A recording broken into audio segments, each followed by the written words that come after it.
Kita akan mulai membahas akhir zaman sekarang dari kitab Daniel. Bagian ini judulnya perspektif dasar. Kita akan mulai melihat perspektif dasar awal bagian dari kitab Daniel dulu. Kitab Daniel terdiri dari 12 pasal. Daniel adalah hamba Tuhan yang luar biasa. Karena Daniel tetap melayani di pemerintahan raja-raja asing dari berbagai raja berganti, Daniel tetap membantu di pemerintahan. Kitab Daniel dibagi dua. Secara gampang dibagi kisah-kisah sejarah, jadi cerita sejarah yang terjadi. Yang kedua, bagian pewahyuan. Kita sekarang akan membahas yang warna hijau dulu, yaitu sejarah apa-apa yang terjadi sebagai perspektif dasar untuk melihat bagaimana perspektif dasar ini menolong kita untuk bisa melihat dan mengerti lebih baik sisi pewahyuan dari kitab Daniel. Mari kita mulai.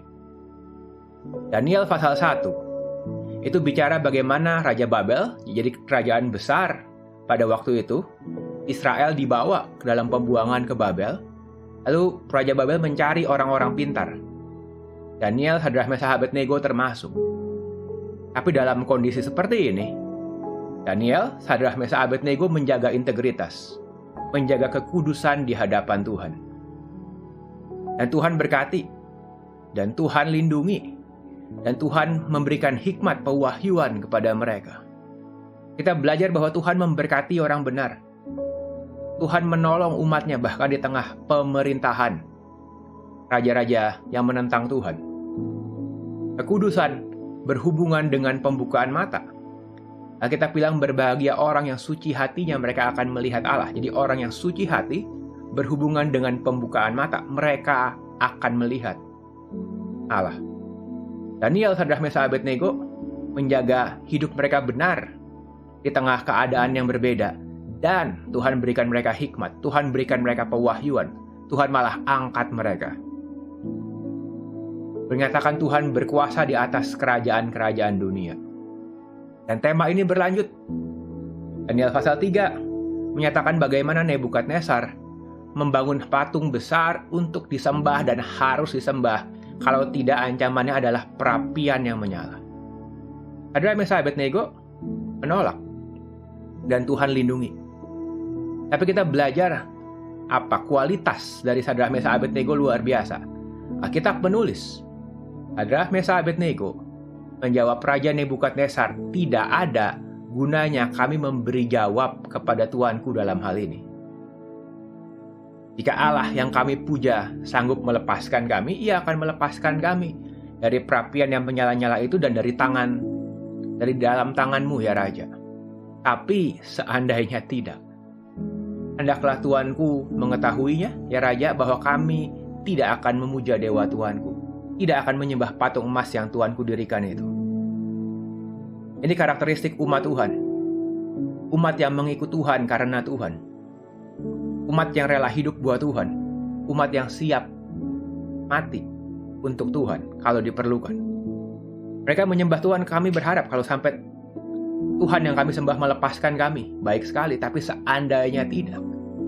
Kami mau Raja tahu, kami mau orang-orang tahu bahwa kami tetap tidak akan memuja dewa Tuhanku. Itu kualitas umat yang berbeda. Kualitas orang-orang yang mengikut Tuhan di tengah keadaan, baik ataupun buruk. Bukan waktu Tuhan berkati setia ikut Tuhan, pada waktu keadaan buruk jadi kecewa. Seandainya Tuhan tidak menolong, kami nggak akan menyembah berhala. Contoh umat yang luar biasa. Dan karena itu, Nebukadnezar berkata, terpujilah Allahnya Sadrah, Mesakh, Abednego. Nebukadnezar melihat bagaimana Tuhan menyelamatkan Sadrah, Mesakh, Abednego dari perapian yang menyala.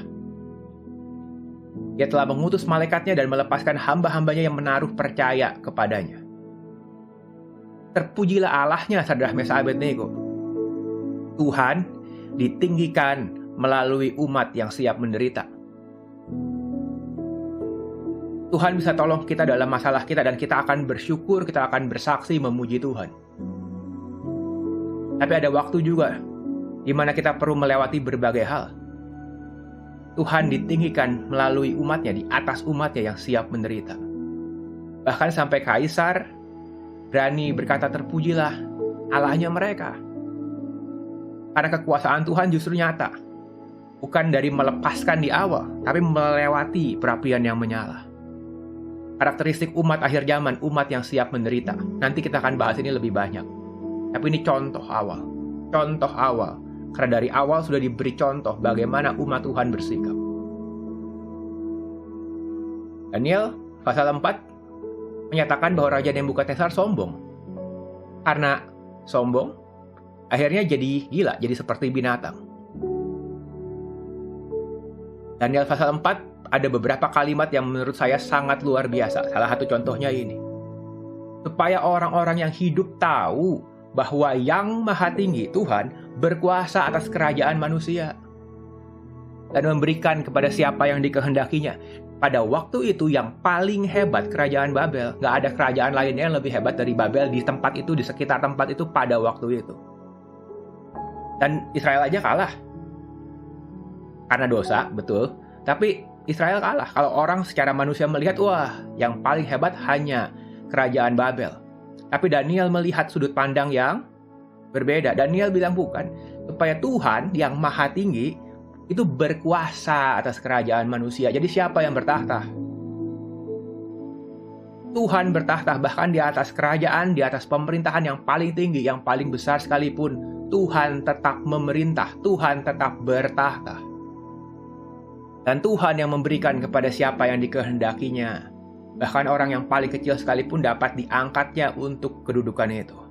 Perspektif luar biasa dari Daniel. Dia melihat Tuhan bertahta lebih daripada apa yang dilihat mata secara biasa. Tuhan bertahta di atas kerajaan yang paling besar pada waktu itu. Setelah lewat waktu yang ditentukan, Nebukadnezar dipulihkan Tuhan. Nebukadnezar, perhatikan, ayatnya bilang ini, lalu Nebukadnezar memuji yang maha tinggi. Tuhan disebut yang maha tinggi, lebih tinggi daripada dia. Tuhan lebih tinggi daripada kaisar yang paling tinggi sekalipun.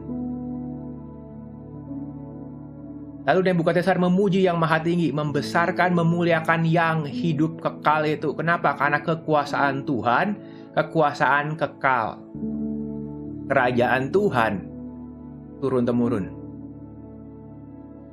Tuhan lebih tinggi daripada kerajaan manusia, daripada pemerintahan manusia.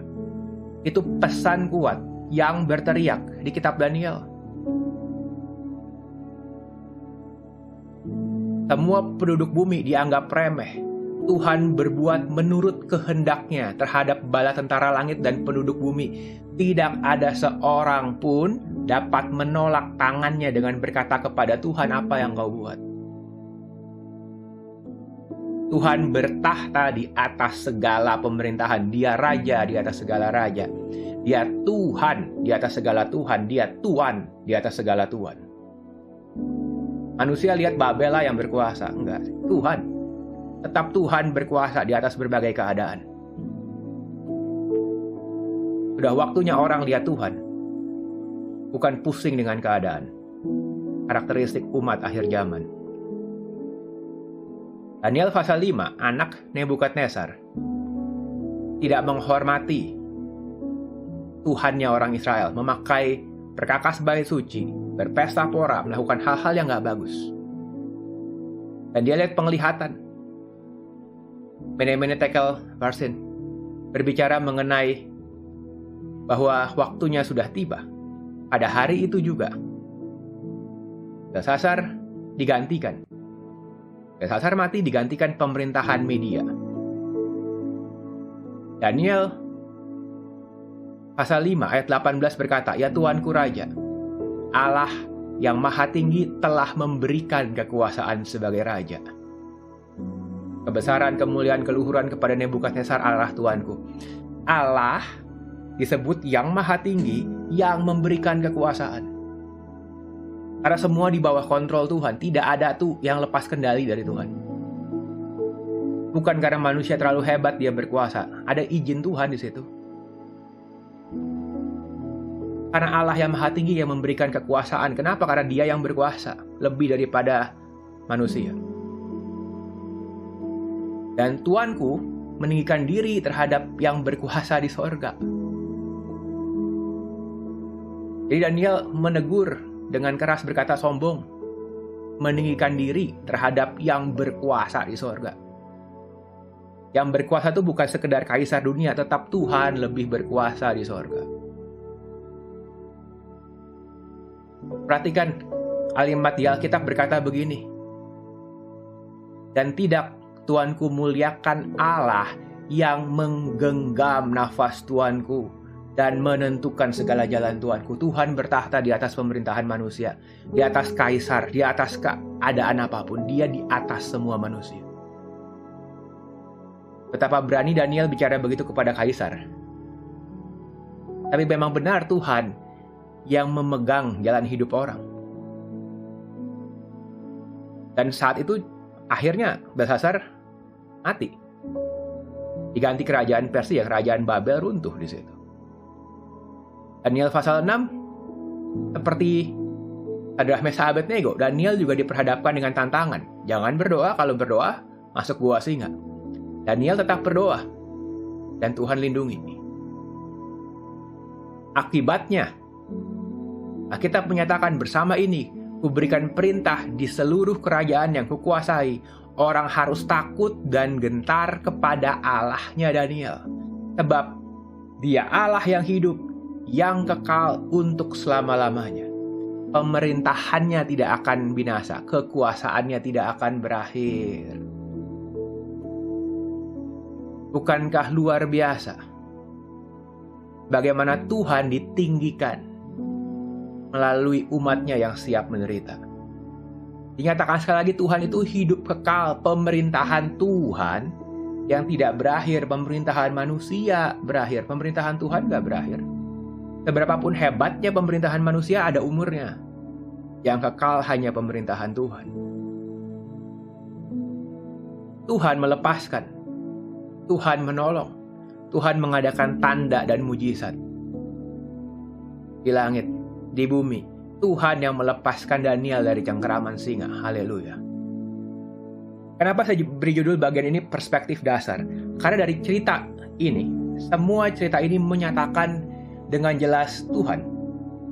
Bukan menyatakan kerajaan manusia, bukan menyatakan betapa hebat kerajaan Babel, Media, Persia, tapi menyatakan dengan hebat Tuhan. Seluruh cerita ini memberikan kita perspektif, sudut pandang, cara untuk melihat. Ada pesan kuat yang berteriak dari semua cerita ini. Yaitu apa? Bahwa Tuhan bertahta. Tuhan yang pegang kendali. Tuhan yang sanggup melindungi umatnya. Tuhan yang berkuasa di atas kerajaan manusia. Di atas raja, di atas apapun juga. Tuhan yang menentukan jalan hidup seseorang. Tuhan yang memberikan pewahyuan. Tuhan yang memberikan hikmat. Tuhan yang layak disembah. Lebih daripada apapun juga. Dia yang berada di atas segalanya. Dia bertahta. Itu perspektif dasar. Akan ada banyak nubuatan, banyak pewahyuan yang Daniel terima. Ada banyak simbolik yang kita akan bahas. Ada banyak pengertian luar biasa yang kita akan lihat. Tapi awalnya bukan lihat itu dulu. Awalnya kita menetapkan perspektif dasar bahwa Tuhan bertahta. Dari sini, dari sudut pandang ini kita akan melihat baru apa-apa saja pewahyuan yang ada di kitab Daniel. Mari kita akan lanjutkan melihat, mempelajari begitu banyak hal sekali lagi dengan perspektif Tuhan bertahta.